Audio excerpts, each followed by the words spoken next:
പരിശുദ്ധമ്മയുടെ സുഗന്ധം എൻ്റെ കൂടെയുണ്ട്. ഞാനിവിടെ കൃപാസനത്തിൽ വരുന്ന സമയത്ത് ഇവിടെയും മുല്ലപ്പൂവിൻ്റെ നിരവധി സമയങ്ങളിൽ എനിക്ക് സുഗന്ധമുണ്ടായിട്ടുണ്ട്. അതായത് പരിശുദ്ധ അമ്മയുടെ കരം പിടിക്കലാണ് ഉടമ്പടി എടുക്കുമ്പോൾ നമ്മൾ ചെയ്യുന്ന ഒന്നാമത്തെ കാര്യം. അമ്മയുടെ കരം പിടിക്കുകയാണ്. അതുവരെ പിടിക്കാത്തൊരു കരം നമ്മൾ പിടിക്കുന്നതാണ്. അപ്പോൾ ഈ ഒരു തകർച്ചയുടെ അവസ്ഥയിൽ നിന്നും കരം പിടിച്ച പരിശുദ്ധ അമ്മ ഈ മകളെ ഉയർത്തിക്കൊണ്ടുവന്ന് ജീവിതത്തിൽ ദൈവത്തോട് ചേർന്ന് നിൽക്കണമെന്ന് ബോധ്യപ്പെടുത്തി, ദൈവത്തെ മഹത്വപ്പെടുത്തണമെന്ന് ബോധ്യപ്പെടുത്തി. പിന്നീട് മകൾ 16 തവണയാണ് IELTS എഴുതിയത്. 16 തവണ എഴുതിയിട്ടും കിട്ടാതിരുന്നത് ഇവിടെ പരിശുദ്ധ അമ്മയുടെ മധ്യസ്ഥ ഉടമ്പടി എടുത്തപ്പോൾ തന്നെ അവൾക്ക് അവിടെ ജോലി ലഭിക്കുകയും അവിടെ UK താമസിക്കുവാനുള്ള എല്ലാ സൗകര്യങ്ങളും പരിശുദ്ധ അമ്മ ഒരുക്കുകയും ചെയ്തു. മരുമകൻ വിശ്വാസത്തിലോട്ട് വന്നു.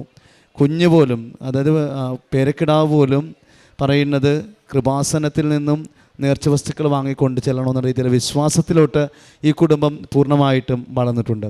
പരിശുദ്ധ അമ്മ